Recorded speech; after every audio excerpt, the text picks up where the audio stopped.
Welcome to day 18. In this video, you'll learn 3 clues you've crossed the professional boundaries and will not be taken seriously by the prospect. So be sure to watch the video all the way to the end, right after this. Hi, my name is Christine Harrington, the Savvy Sales Lady, helping you to master selling with short 5-minute videos. Opening up to the buyer will help the buyer feel comfortable in opening up to you. But I'd like to share with you my short story. I'm going to open up first, and what I'm about to share with you happened in 2013. A few days ago, a client asked me how I started my business.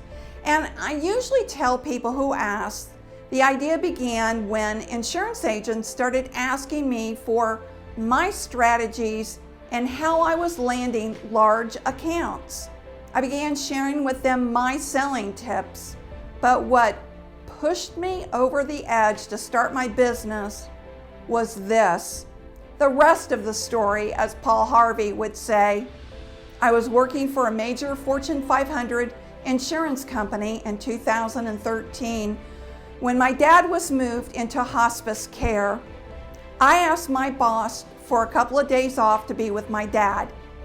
And I kid you not, she told me I could see my dad before work or after work and wouldn't grant me the time off. After appealing my request several times, I finally walked out of the job and never looked back because I was not going to let my dad die alone. My dear dad died a few weeks later, and I was with him right up until his passing. You can look up on my LinkedIn profile and figure out who the employer was that wouldn't grant me the time off. I worked at the cemetery my dad was buried at for about a year, then began setting up my business. It was born in September 2014, and I've been coaching and training all over the USA since then. I'd love to hear your story in the comment section below if you'd like to share. But here's the caution in sharing.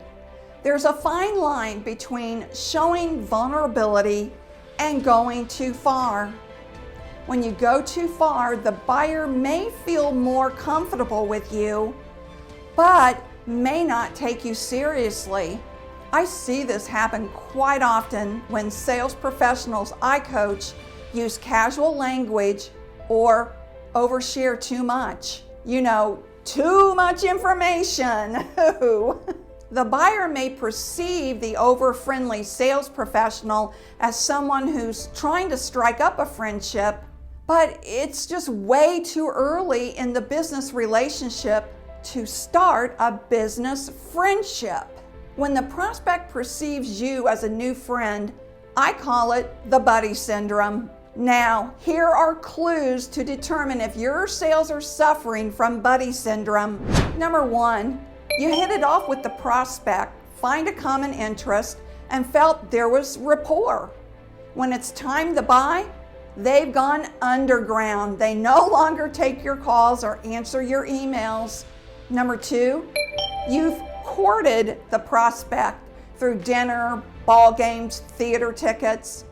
And when it's time to ask for the sale, they seem irritated or worse, aloof. Number 3, how about this? The prospect is engaging. You feel great about the way this business relationship is progressing. He's even asked your opinion on business trends and the competition.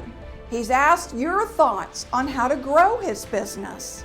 But when it's time to close the deal, he said, "Oh, I was only picking your brain."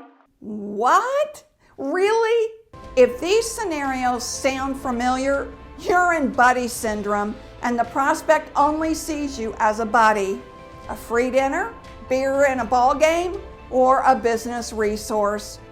So, how do you avoid the buddy syndrome with the next prospect? It takes years to form a lasting business relationship that could turn into a personal friendship. But that's not what I'm talking about here. I'm talking about when you first meet the prospect and you're cultivating the prospect into a client. There's a boundary that you should maintain in order for the prospect to take you seriously.